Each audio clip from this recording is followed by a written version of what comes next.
Malachansk railway corridor, of the most critical logistics arteries supplying Russian forces in the south. The stakes could not have been higher. That train was hauling an estimated 2 million pounds of diesel fuel, enough to keep 2 full Russian battalion-sized units operational for an entire week. In a war where fuel equals movement, and movement equals survival, this was more than a train. It was a lifeline.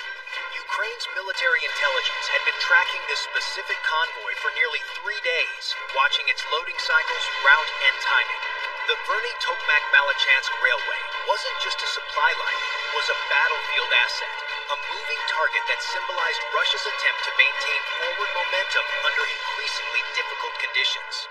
The route was deliberately chosen for its vulnerability. At the moment of attack, the train was over 18 miles from the nearest Russian air defense system, a calculated gap in coverage that Ukraine's drone operators intended to exploit. It was the kind of opportunity that didn't come often and wouldn't last long. This wasn't about spectacle. It was about denial. Denying Russia the fuel it needs to keep tanks moving, trucks hauling, and artillery firing. At 2:43 a.m., that train was still intact. But in less than 90 seconds, it would become a blazing message to Moscow. Ukraine doesn't need tanks to stop an army, just the right target, and a drone smart enough to hit it. Just moments after the clock struck 2:43 a.m., Ukraine's drone strike team began executing a precision hit not on soldiers, but on fuel. The 8-car train moving through Zaporizhia wasn't just another piece of rail traffic. It was carrying nearly 1.2 million pounds of diesel, the equivalent of 168,000 gallons, enough to keep 2 Russian battalions operational for 7 days in active combat. But this wasn't just about the fuel, it was about the artery. The Verny-Tokmak to Malachansk Railway is more than steel tracks and locomotives. It's the southern spine of Russia's entire logistics network in occupied Ukraine. Every shell fired, every armored vehicle deployed, every resupply convoy that moves through the Zaporizhia front is, in some form, tied to this corridor. Disrupt it, and you don't just delay shipments, you paralyze momentum. Ukraine's military planners understood that better than anyone. This strike wasn't opportunistic. It was strategic. The operation aimed to shatter the rhythm of Russian movement across southern Ukraine by severing one of its most dependable supply lines. Unlike frontline combat, where gains are measured in meters, this was about strategic denial, cutting off what keeps the front alive.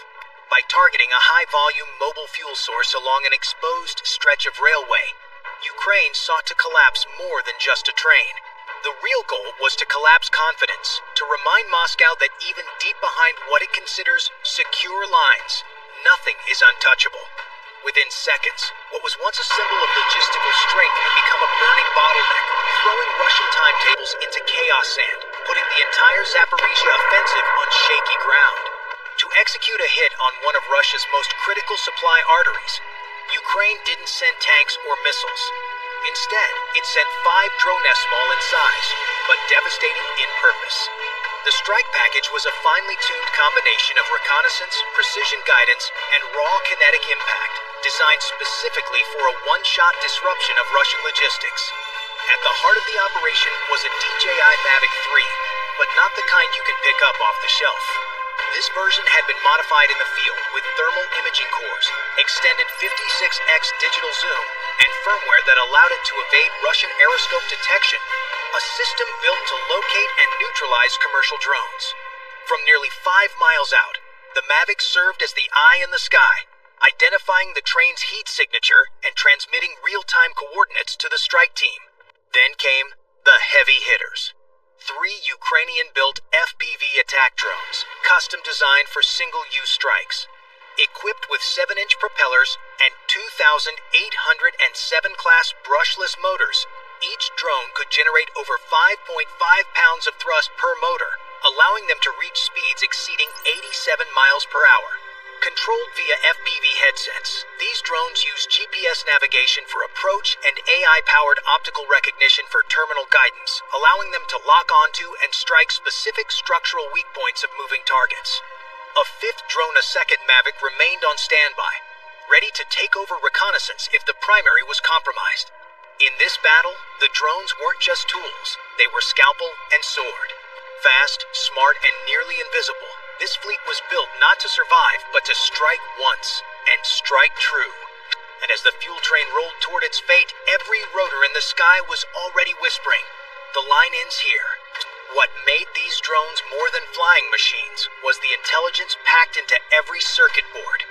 Following their high-speed approach described in Part 3, each Ukrainian FPV strike drone transitioned from human-guided flight to near-total autonomy in the final seconds.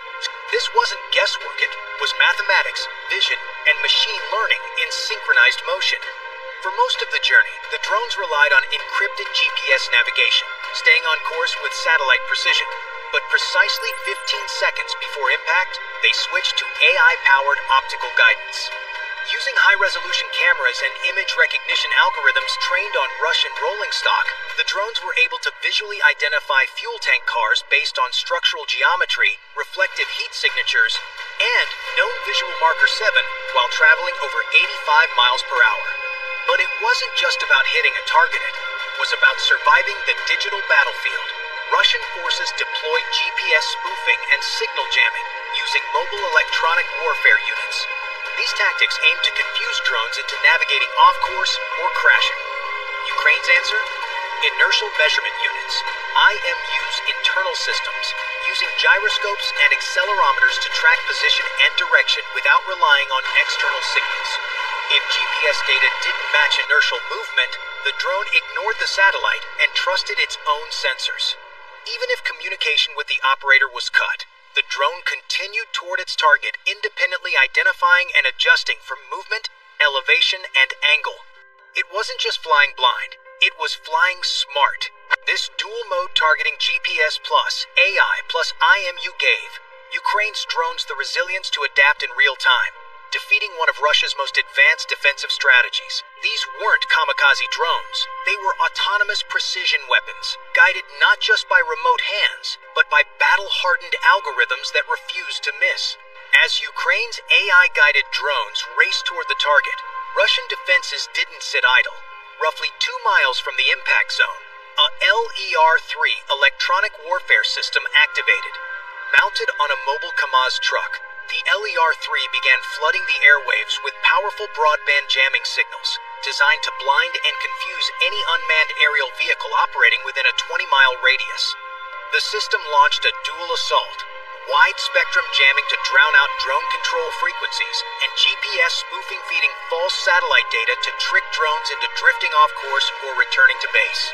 Under ordinary circumstances, that kind of disruption would send most commercial drones spiraling into failure. But these weren't ordinary drones. As detailed in Part 4, the Ukrainian strike craft were built with multi-layered defense against electronic interference. When the LER-3 attempted to overwhelm the primary control band at 4 GHz, the drones automatically activated frequency-hopping spread spectrum, technology-changing frequencies over 2,000 times per second, darting between signal bands faster than Russian jammers could react.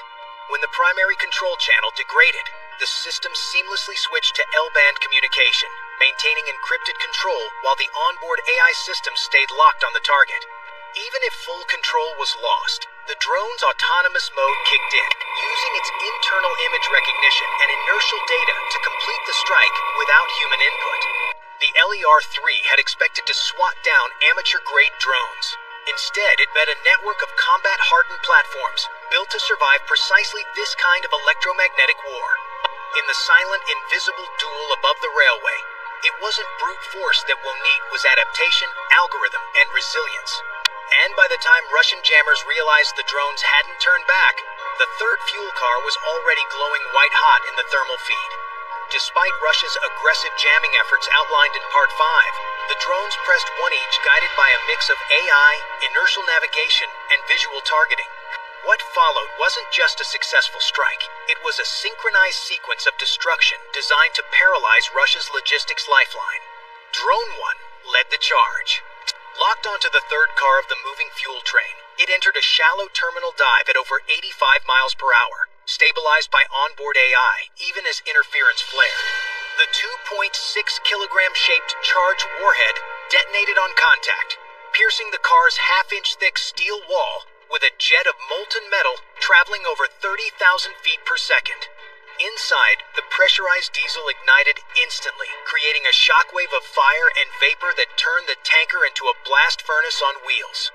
Seconds later, Drone 2 struck Car 6, exploiting the growing chaos. Using the fireball as cover, it locked on to the next cold target. The warhead punched through and ignited another 150,000 pounds of fuel. The train's interconnected ventilation system, designed to equalize pressure during refueling, now acted as a superhighway for flame. Within 15 seconds, Cars 5 and 7 ignited in a chain reaction.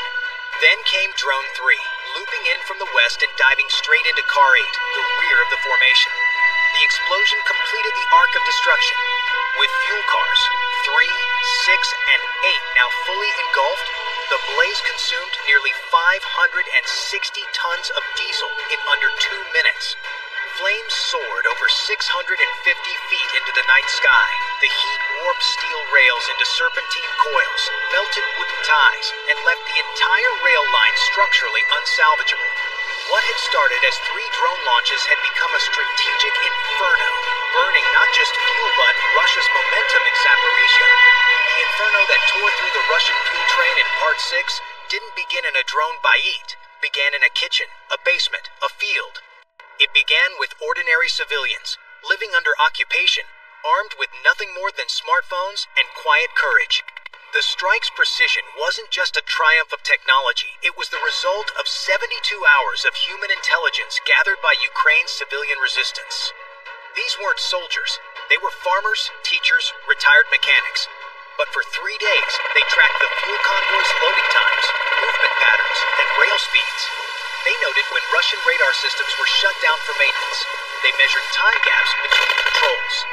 One critical observation identified a 15-minute windowless stretch of railway over 18 miles from any active air defense coverage.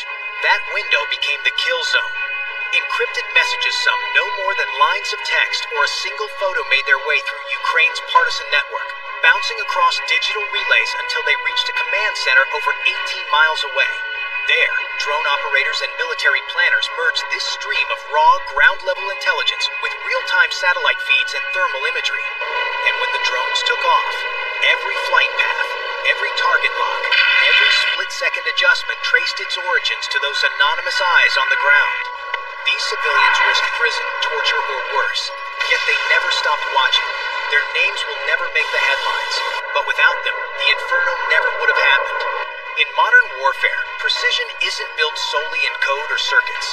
Sometimes it's born in silence and whispered updates from occupied towns and unseen hands pointing toward a moving train.